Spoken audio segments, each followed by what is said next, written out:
आता आपल्या आवडत्या मालिकेचे संपूर्ण भाग मालिका प्रसारित झाल्यानंतर लगेचच पाहू शकता फक्त सन नेक्स्ट वर. भारतातील प्रेक्षकांसाठी मोफत सेवा.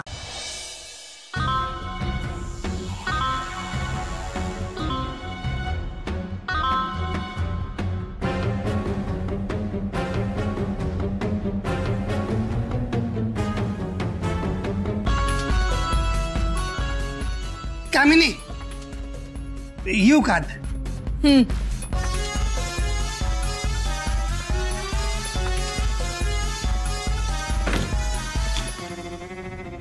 कामिनी अगं आम्ही काय म्हणतोय, आज जे काय घडलंय का नाही ती डोसक्यातनं काढून टाक. कसं काढू? एवढा अपमान झालाय माझा, किती बी प्रयत्न केला ना तरी डोक्यातून जात नाहीये. काका हा आपण लय घाण अडकलोय बघ. मला या समध्यातून कसं सुटायचं काही कळना झालंय.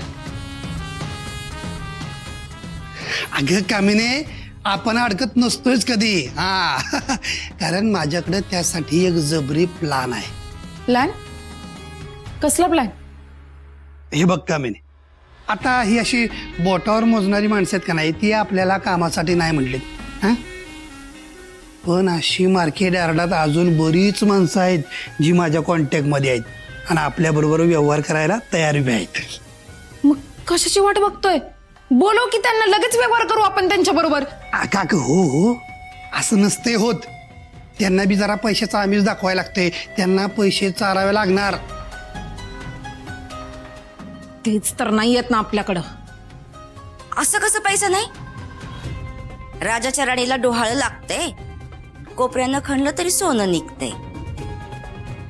काकी काका जे काही बोलायचं ना ते स्पष्ट बोला, माझ्या डोक्यात जाऊ नका उगाच. अगं आपल्याकडे गावातल्या लोकांच्या जमिनीचे पेपर आहेत ना व.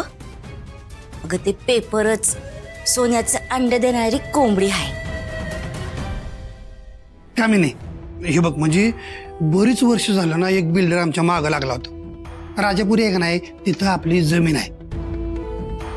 त्या जमिनीचा तुकडा त्याला पाहिजे होता टोले जंग मॉल बांधण्यासाठी. आम्ही त्या संदर्भातलं सगळं प्रयत्न बी केलं होतं. बरं वसुंधरा मॅडम म्हणली गरिबांच्या जमिनीला हात लावायचा नाही, हुकूम आहे माझा. राहिलं सगळं जिथल्या तिथं. पण आता संधी आपल्या हातात आहे. तू इथला हुकमाचा एक कायस, आपण आपला निर्णय घेऊ शकतो की. हा तू ह्या सगळ्या जमिनीचा व्यवहार करून टाक. अगं लय पैसे येतील आपल्याकडं. हा आणि मग जी लोक आपल्याला नाही म्हणलीत का नाही त्यासनी असं ऐकत घेऊ आपण. हा मार्केटमध्ये आहे का नाही आपल्याकडं मान वर करून बघायचे टाप नाही राहणार कुणाचे. कामिनी हे डील झालं ना तर आपल्याच फायद्याचं आहे. करायचं का माही डील?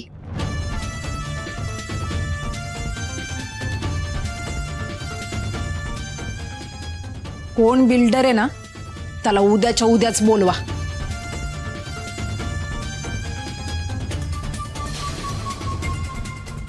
बिल्डर तो तर आमच्याच खिशातला आहे. दिनकरराव लय उपकार झाले बघा तुमचे. तुमचे आभार कसे मानावे हेच कळत नाही. नाही नाही मॅडम, असं नाही बोलायचं. अहो म्या का परका आहे का? अहो माझं कर्तव्यच आहे ती. जावई बापू आहेत ते आमचं, त्यांच्यासाठी काय केलं तर त्यात उपकारानं आभार कसलं. होय सगळं भारी आहे बघा, आणि इथनं पुढे पण सगळं भारीच होणार. आता सुंदरला एखादी आठवण आठवली का कामच पत्ते. सुंदर आठवण ना गोड आठवण.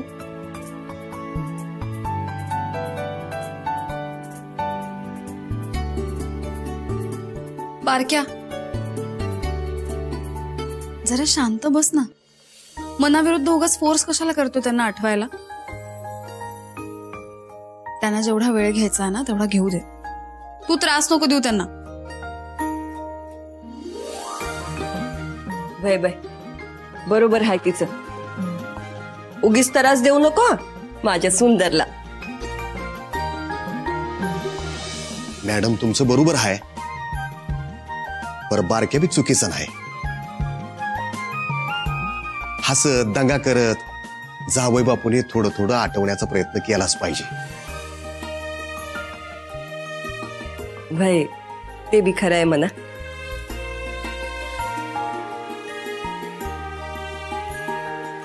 चला तुम्ही गप्पा मारत बसा, मी जेवणाचं बघते.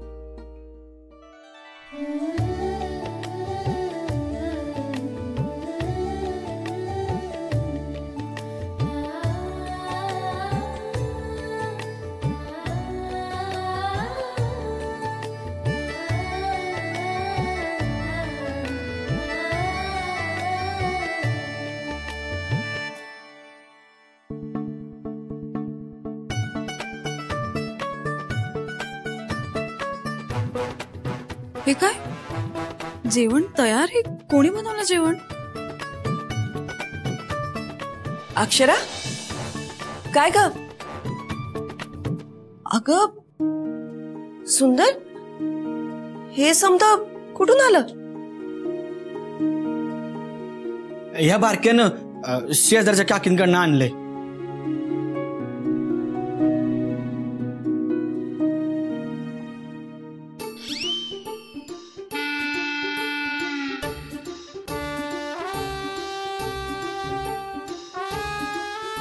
बारक्या, खरं खरं सांग, कुठून आलं हे जेवण? अहो त्याला काय बी बोलू नका. हे समजा जेवण मॅच बनवलं आहे.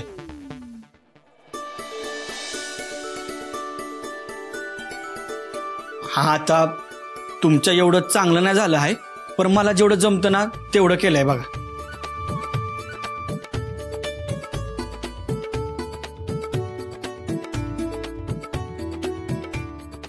अरे पण सुंदर, तू जेवण करायला शिकला कधी?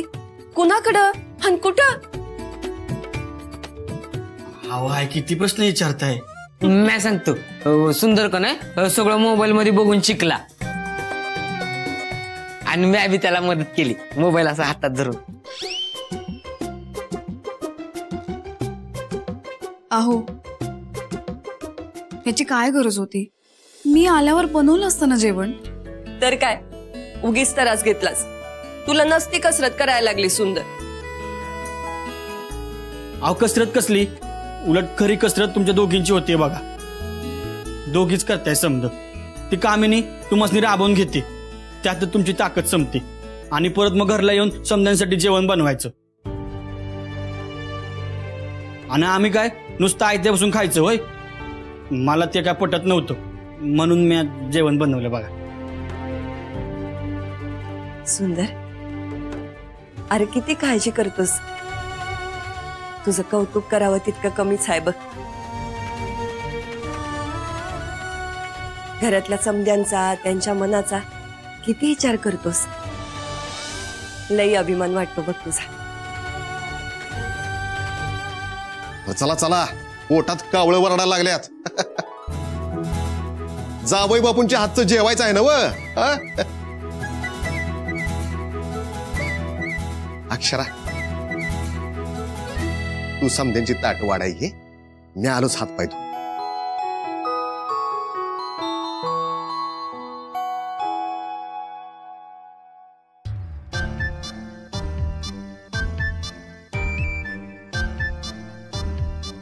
तुला वहिनी संग काहीतरी बोलायचं होतं ना? बोल की. काय काय म्हणतोय बारक्या? काही विचारायचंय का? काय नाही, ते हेच तुम्ही गोळ्या घेतल्या का तेच बोलायचं होतं. माझं जेवण झालं की घेईन मी गोळ्या. हा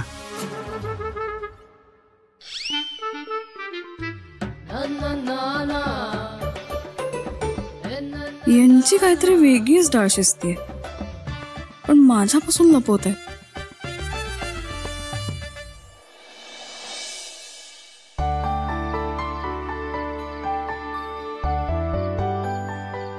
मामा हळू जा, उशीर झालाय. आणि पोचल्या पोचल्या कळव. वय कळीव तू. आणि तू बी तुझी आणि जावई बापूंची काळजी घे. हा येतो मी.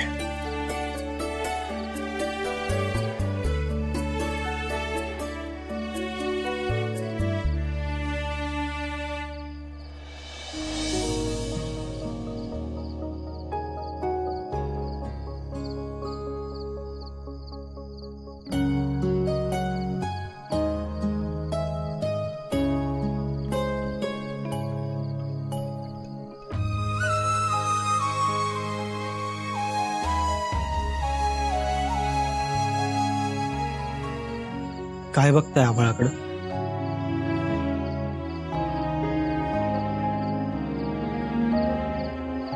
आई बाबा हे तारे बनून माझ्याकडे पाहतायत असं वाटतं मला.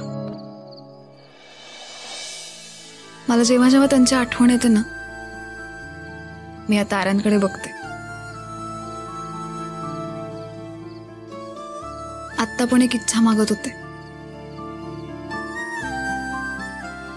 हे सगळं सावरण्याची ताकद मिळू देत आणि सूर्यवंशींची झालेली वाताहत थांबू दे. पुन्हा सगळं पहिल्यासारखं होऊ देत. आणि मला खात्री आहे लवकरच सगळं पहिल्यासारखं होईल. होय, होणारच बघा. जसं तुमचं आई बाबा बघत असतील ना, तसं माझं बी बाबा बघत असते. आता ते मला आठवत नाहीत, पर ते माझ्यावर नाराज असतील बघा, चिडले असतील माझ्यावर. मी लई वाईट वागलो तुमच्या संग.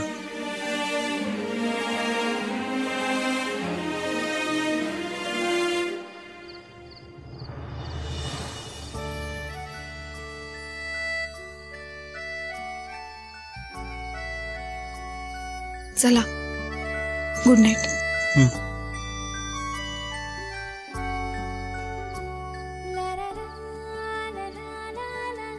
अहो, एक विचारू? हा, विचारा की. तुम्हाला मगाशी तेवढंच विचारायचं होतं. हा म्हणजे गोळ्या घेतल्यात की नाही तेवढंच. तेवढंच ना, अजून काही नाही? होय. हो म्हणजे तुम्ही दिसभर कामात असताना हो, तर मग कामातनं दमणूक होते. मग कामाच्या ओघात तुम्ही इस्रायल नको म्हणून मी आठवण करून देईन म्हणलं. नाही, खोटं बोलतायत तुम्हाला. हरकत नाही, नका सांगू, मी फोर्स नाही करणार. अक्षरा, म्या लग्नाआधी मी एकदा रातच्याला तुमच्याकडे आलतो, तेव्हा तुम्ही मला आय लव्ह यू म्हणला होता का?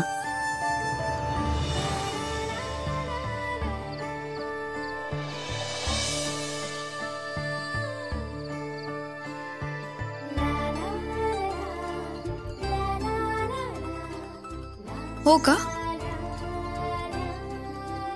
मला आठवत नाहीये बाबा.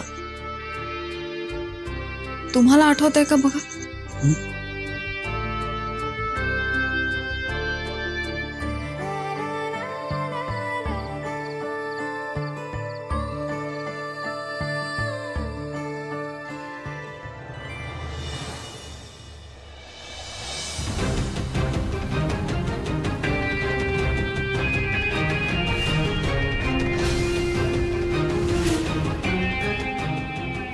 नमस्कार. नमस्कार. नमस्कार. कामिनी मॅडम तुमची आतमध्ये वाट बघतायत. या, चला.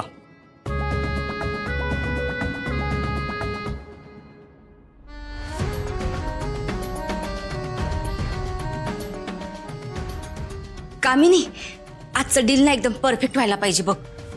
मग बघ, तू या वाड्याची राणी बनशील. ती अक्षरा आणि वसुंधरा तुझ्या वाऱ्याला बी थांबणार नाही. आणि हे डील नाही झालं तर? नाही, असं नाही होणार. त्या बिल्डरला जमिनीची गरज आहे. तो नक्की आपल्याकडनं जमीन घेणार बघ. घेणार घेणार. आत्ते बघा आलेच.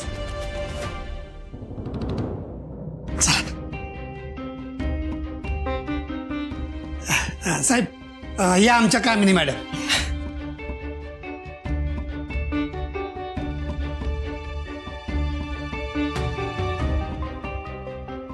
तुम्हाला कशाला बोलवलंय माहिती आहे ना? समद्याच्या समद्या जमिनी विकत घ्यायला पाहिजे. मला कुठलाच व्यवहार अर्धवट नकोय.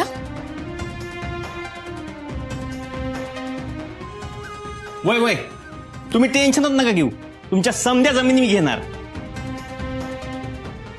तसं मी मला जागेची आवश्यकता होतीच ना. आणि तुम्हाला सांगतो मॅडम, ती जागा एकदम मोक्याच्या ठिकाणी आहे. एवढी मस्त जागा तिथं भेटणं लय अवघड आहे. आणि तुम्ही ती जागा मला देताय म्हणजे माझ्यासाठी सोन्याची खाण सापडल्यागतच आहे. या पोरीनं गहाण असलेल्या जमिनी इकायला काढल्यात वाटतं. हिनं तर काय भलतंच सुरू केला होता. एवढा मोठा निर्णय ही एकटी कशी काय घेऊ शकते? कामिनी, हे समजा करायची काय गरज आहे? मला अजून मी वाटते की तुला बोलण्यासारखं काय आहे का इथं? माझा निर्णय झालाय.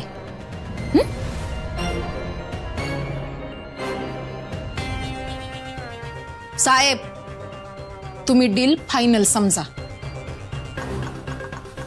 मला कुठलाच अडथळा नकोय या डील मध्ये. मी तुम्हाला समद्या जमिनीचे पेपर्स इथं आणून देते आणि तुम्ही बी समदे पैसे मला रोख द्यायचे. आणि फक्त जमिनीची योग्य किंमत मिळाली पाहिजे. वय वय तुम्ही काय काळजीच करू नका, मी नक्की देणार.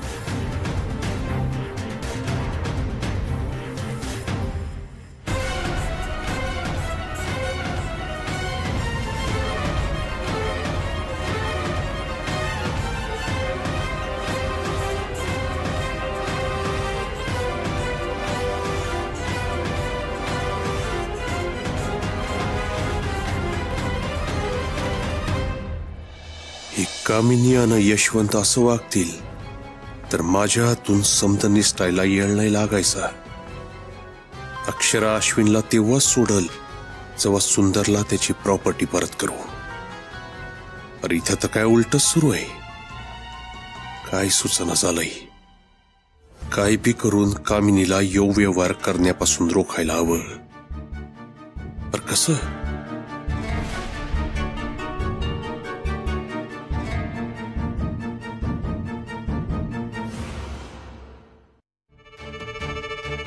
अक्षरा, काका, कामिनीने इथे आपल्याला बोलताना बघितलं ना तर योग्य होणार नाही. आपण एक झालो हे जर तिला कळलं ना तर उगाच गडबड होईल सगळी. नाही, बरोबर आहे तुझं अक्षरा.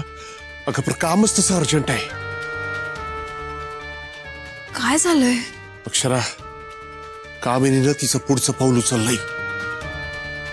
म्हणजे नक्की काय केलंय तिनं? वहिनी, अहो कामिनीनं आपल्याकडे गहाण असलेल्या लोकांच्या जमिनी इकायला काढल्यात.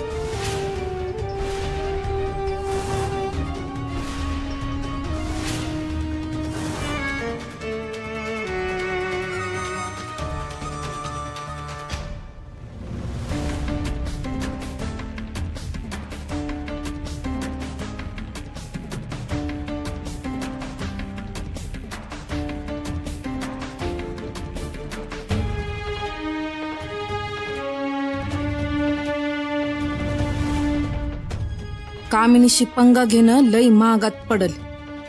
माझ्यासोबत बिझनेस करायला नाही म्हणतात काय? आता बघाच एकेकाला कसं पूर्ण उरत ते.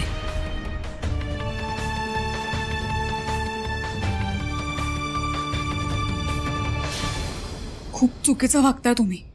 हे तू मला शहाणपणा शिकवायच्या भानगडीत पडू नकोस. आणि मांजर वाट्याला येते ना तसं माझ्यामध्ये येऊ नकोस.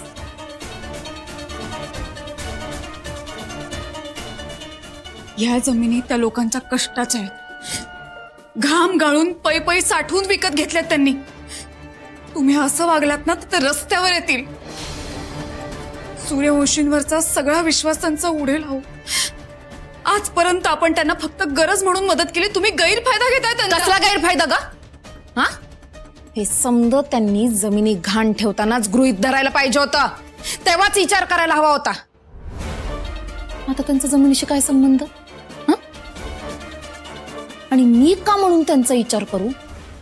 आणि तू बी ध्यानात ठेव, माझ्या जर कुठल्या व्यवहाराच्या मध्ये आलीस ना तर तुझ्या बहिणीला जिथं सोडणार नाही मी. तिची ती स्वतःची वाट लावून घेईन आणि त्या समध्यात मी नामनिराळी राहून माझं काम साध्य करेन. लक्षात ठेव. तुम्ही असं करू शकत नाही. ए, थांबवा हे सगळं. मी काय बी करू शकते. बहिणीची गळफासाची घटना आठवते ना?